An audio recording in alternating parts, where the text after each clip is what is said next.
Okay, welcome back. I'll just do a quick walk around of where we are so far. I've just completed the first fix wiring. And electrician's been round and checked it all over and it's all good. That's all done. What I went for was, because of the odd shape of the building, it's not a square box or oblong.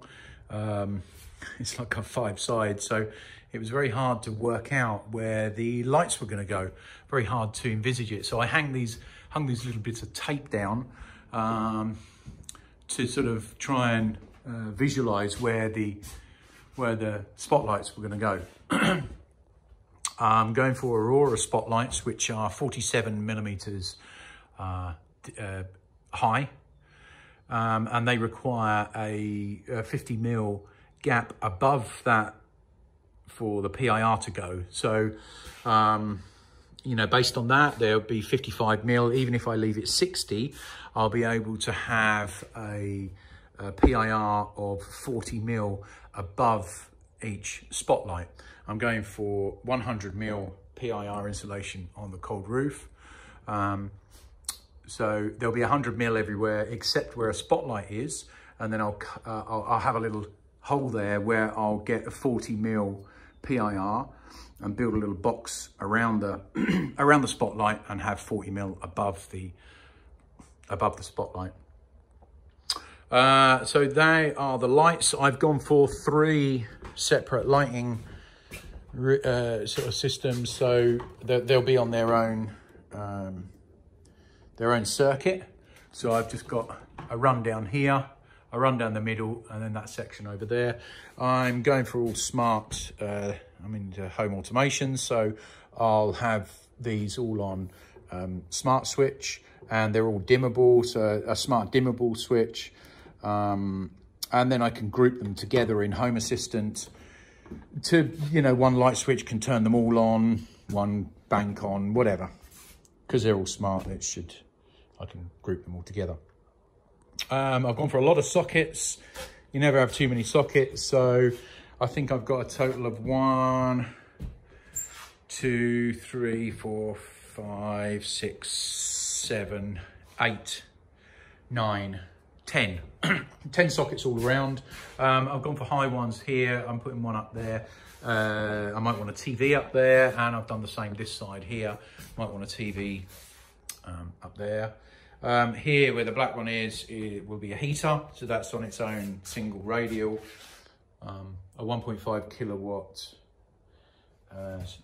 electric heater, and another 1.5 kilowatts electric heater over there. I think I'm going for the Dimplex QRad 1.5 kilowatt, which are very good reviews. Should heat this room, no problem. Over here, I'm contemplating, I'm putting a kitchen surface over here with a couple of cupboards.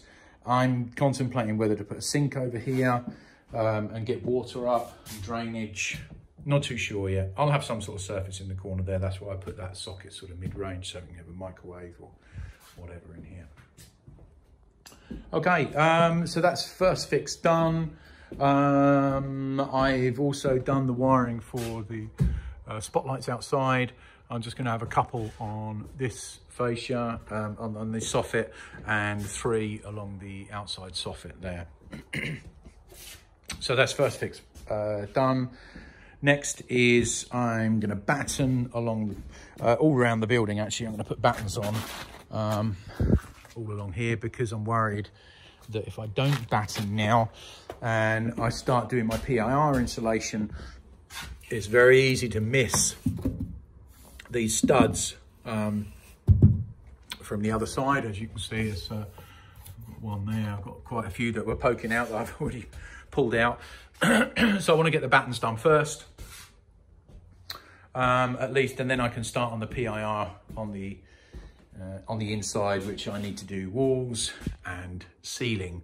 So I'll be here for quite some time. For the PIR, I got some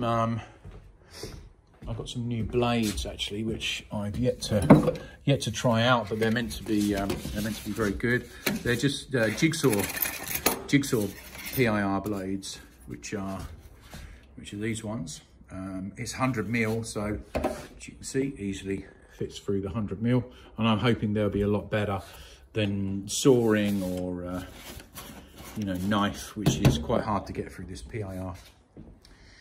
Okay, that's it for now. I'll do another video soon on when I get to the battening. So please like and subscribe, and I'll keep you updated when I do some more videos. Thanks very much. Bye-bye.